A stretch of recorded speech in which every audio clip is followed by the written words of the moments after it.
Bonjour peuple congolais. Oyebi tristesse moko ya munene ezoleka na mboka na biso. Nakomona ke ba oyo balobaki que vous n'avez rien à nous apprendre. Ba vandeli obeko retenir ba erreur na ba biloko yo qui n'ont rien à voir. En 2006, la proclamation les élections se sont bien déroulées.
Bonjour peuple congolais.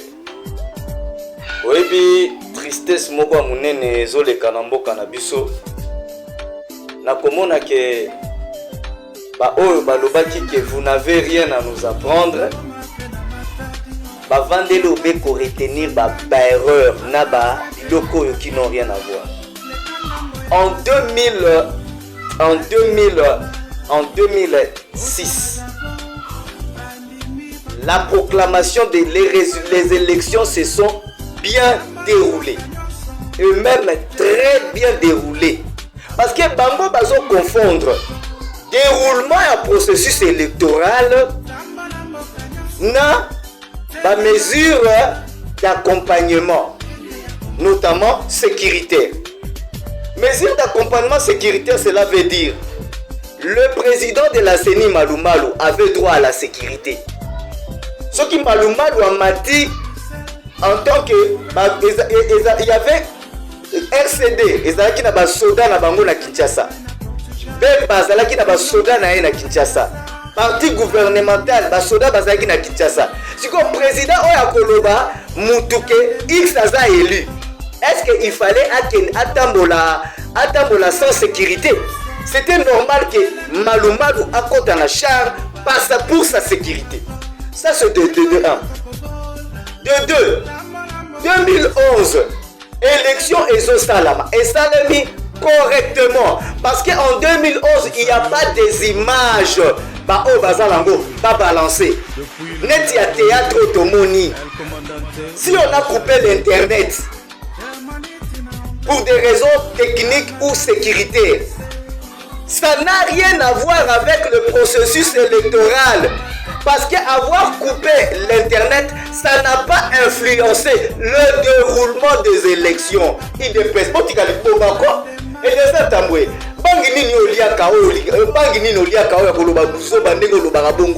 Dieu est devenu député par quel miracle? Hein?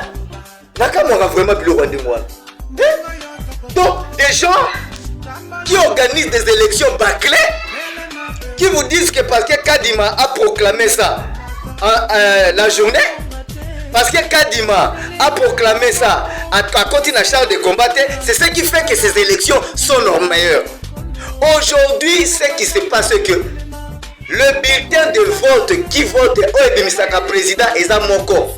Bulletin moko ezobimisa président, bulletin moko ezobimisa député, bulletin moko ezobimisa conseiller municipal, député provincial. Mais alors, mais comment bulletin moko wana, on peut dire que bourrage est salami kaka par XY. Pebino ba obozaki ba transhumant. Ba obolandaki union sacrée par plaisir, sans savoir que l'union sacrée en soi a la haine du peuple congolais. Je pèse mes mots. Je pèse mes mots. Parce que tala bien ba o bazo sanctionner. Toki bango moko babandi orimisa ba secret. Oh Peter Kazali ye pasaki na machine. Oh nani ba communicateur ba tout bango ba komi ko dénoncer. Opesi ba machine. Yo Kadima tu finiras en prison si tu continues comme ça. Parce que ce que tu as déjà fait mérite la prison. Parce que je ne peux pas comprendre dans un état sérieux qu'un homme peut nous faire perdre 1,2 milliard avec le bulletin à Kala, avec ma machine à Kala, par après à l'Obanabiso, les opposants avaient les machines. Nani Kabuya. Oui, que ceux qui m'ont ezalaka te mboka o que er moko peut pas ça ba chance mingi hein. Nandenga buzoba à des gens qui ne méritent pas. Je ne pense pas que onga kozala o ezali. Parce que tu ne mérites pas être là où tu es. Tu t'adresses au peuple congolais comme si tu t'adressais à des enfants de 5 ans qui n'ont pas la capacité de réfléchir. Mais retenez une seule chose. Ce peuple est en train de vous suivre. Et ce peuple est en train de comprendre ce que vous êtes en train de faire. Mais sachez-le bien lorsqu'il va réagir. Bokokati Braza Bokatsa Makolo Bokatsa Braza Makolo. Tu veux blaguer avec les gens? La police israélienne est sur nous qu'on a besoin de nous. J'ai ngabela di bantu nyo tu abaluba. Nema njimuluba. Tu mapone no? Ti yaye. Wo ngondi machine a volé pour se couper. Wa mon petit Félix qui sait que tu vois. Moi ban. Je coupe la lusa boiba. Nzam mukumona. Wambeki wa ongeza Félix kwa wa kubikila dike ngati ba kuzuku. Nazoba na batoto wa Lubumbashi bantu bote wa Lubumbashi. Kama wewe ulibaka paka mashine ya vote. Kuna mkote Félix kumulango yako kunyumba yako kushamri wako. Mungu alikona. Mungu anakona. Utona vile malédiction itakuwa kunyumba yako. Kuna malédiction itakuwa kunyumba kwa jirani. Parce que uko responsable ya souffrance ya batoto wote, ndio na teswa fashi yote. Tunakubujima hii bantu wako na teswa. Nazolo basutu na nini na pepe kokole nyoso tu. Baba kanisa pepe amudu batafu sabu. Nazolo baboye. Batu nyonso tu. Oyo nyonso tu bazwa ki machine à voter. Ngala so benga bako ba député machine à voter. Machine volée pardon, machine volée, député machine volée, Félix Tshisekedi Tshombe président machine volée, machine à voter volée. Nazo bala batu nyonso ko bayiba ki machine à voter. Ya machine à voler. O nyonso bayiba ki bakoteki na ba chambre na bango. Bakoteki nango na ba salon na bango, ba bengi bana na bango. Bo kende ko voter, bo votaki nani félicité. Bo votaki ko lukila batu pasi na Kongo ko lukila batu liwa. Yo voter liwa ya mutu, pasi ya mutu, nzala ya mutu. Akomela mai te akosala nini te o voter ndenga na signer mutu akufa. Ngana signer mutu akufa, ngana signer mutu souffrir, ngana signer voix on a pesi po boma batu. Voix on a pesi Félix, na pesi voix oyo po anyoko la batu, po boma batu, po anyoko la batu, po souffrir batu. Wana yo Nzamba moni yo. Ndengo pesi Félix voix na machine à muyibi, po batu va souffrir. Maman banga Nzambe, papa banga Nzambe. Malédiction kolanda yo. La Bible dit dénoncer le mal. Kende ko dénoncer yango keno bande ko ngai pe atabo ko dénoncer contre l'église bon battre l'église nzamba ko pambola bana yo mama les chemins long ozona bana mikela ndako lukila bango via malamu na bolamu kulukila bana yo vi na muyibite onyoko la batu ndenge pelisa onyoko la batu so na 5 ans bwana passe so ni hotel limité boko sana passe ko sakana te biso tozo bundela bino parce que biso to kolia biso to komela ta place na za na komela na kolia mais bino ba place abo ekuta ba police kozala via malamu te yango nazo ba mutu nyonso to ayiba ki machine kende kodénoncer na baéglise moto akosa yo te soki moto azobakende kosala yango te azolukilo liwa azolukilo mpasi mpo oparticipe na souffrance ya peuple oyo ezonyoka kende kodénoncer yango na église napesi bato ebele merci oyo baleki na epa papa ino papa nani epa ya nono na Congo bato ebele badénoncer babinga mpe nazalaki na machine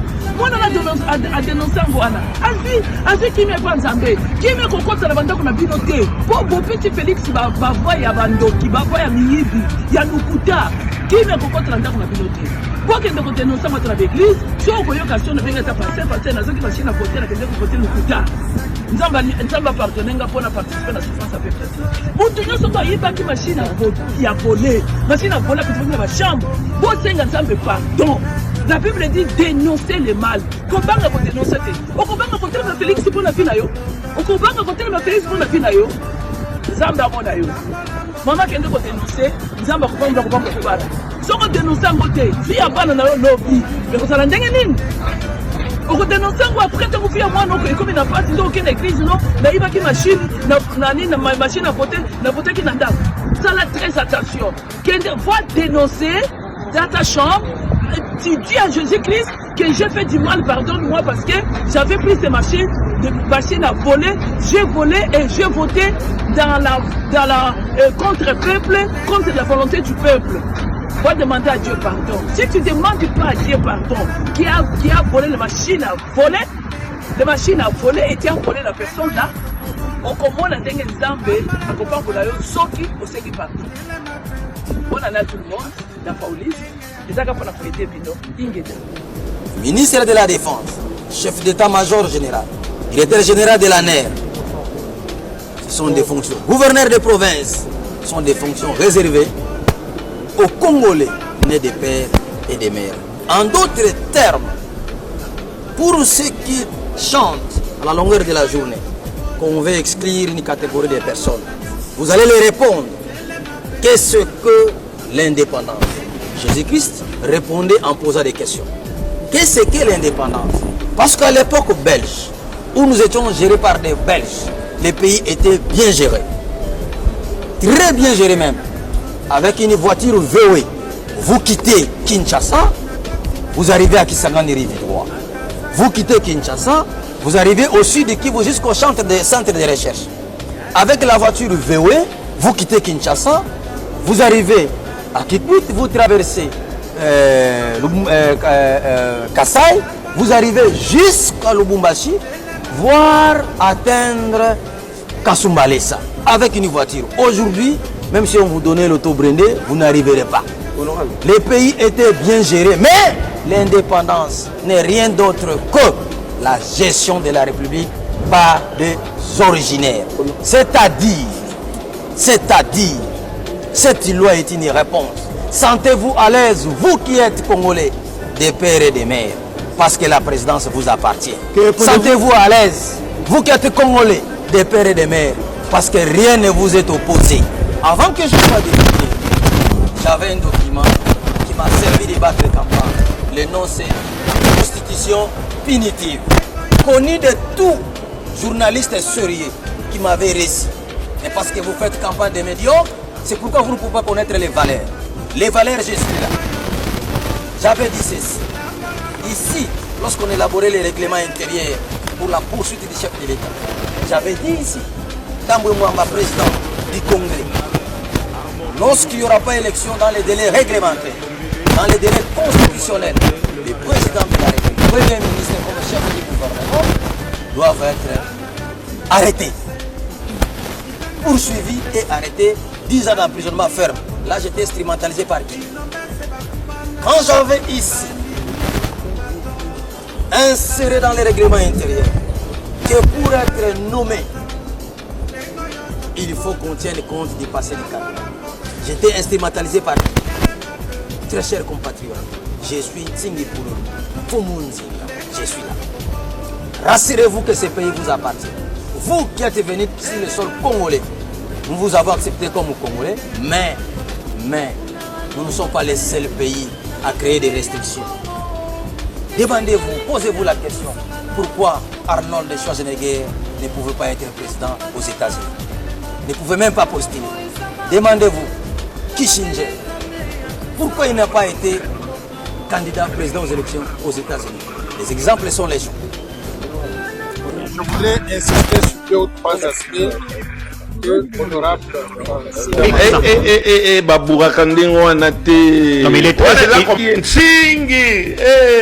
Bapangi, bayaya. Nsingi. Ozolakisa kutu ba résultat on a ne bimité. Azako chola. Autour de votre cou, qu'est-ce qui se passe avec cette paperasse? Après l'examen organisé par le président Kadima, il nous a remis les papiers, le PV, pour que chacun regarde, constate, afin que personne ne prétexte l'ignorance. Il n'est plus question d'aller importuner la cour d'appel pour les candidats provinciaux, ni pour la cour constitutionnelle pour les candidats députés nationaux. Mes frères, regardez vos PV. Regardez vos PV. On n'a jamais volé de ces Mobutu Adobaki kama papa Oibi mais il y a comme un dame qui sa compagnie te Baibi na nenga qui sa compagnie et compagnie zanini la République. Kolukaka bato batelemeli bokonzi ya mabe ozomi tuna te un jour makasi ya nzoto ekosila yo retraite na yo obongisi eza nini mpo bapesa yo ba $50 ba $100 ekosila okobala okobota okokoma na famille mukolo yo kobela bakoluka yo te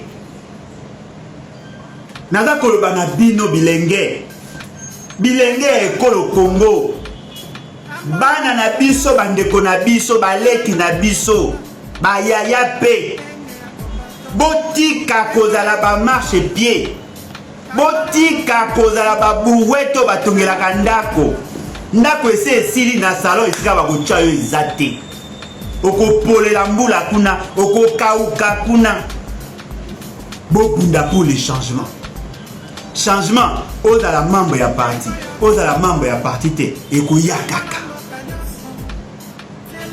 bolongwa na babisika wana bato wana baolekisa bino ngunga baboti na bango basakani na mboka oyo basali baboti na bino mabe bozwi ngonga ya kotanga te lelo bakomi ofinga bino ke botanga te yo bandi komba na UDPS na âge ya 13 ans 14 ans au sacrifice jeunesse na yo chaque jour oza na permanence bazwi bokonzi babigi mama mpe so bokonzi te mpo yo otanga te okei na baélektio baboteli yo bavoi bazwi yango bango kaka bazwi soko okotanga mokolo nini mpo ozwa bokonzi yo osalama na mokili kaka mpo akompanyaka bato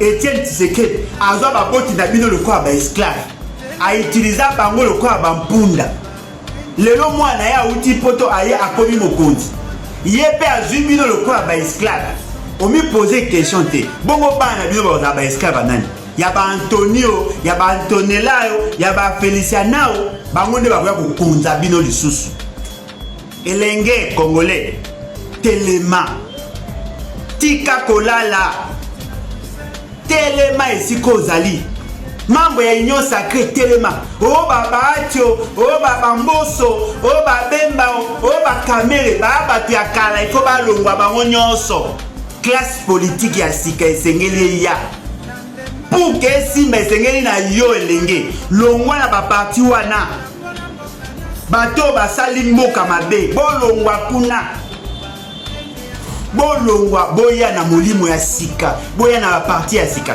parce que loko moko esengeli boyeba la politique ezali rapport de force comment bino boa majoritaire bokomi kozala utiliser le quoi escalier ce sont le même dont le nom ont été cités depuis 1960 ti lelo ezaka bango ande baza koya batata na bino bayaya na bino nyonso bozaka ba esclave na bango esengeli na bino botelema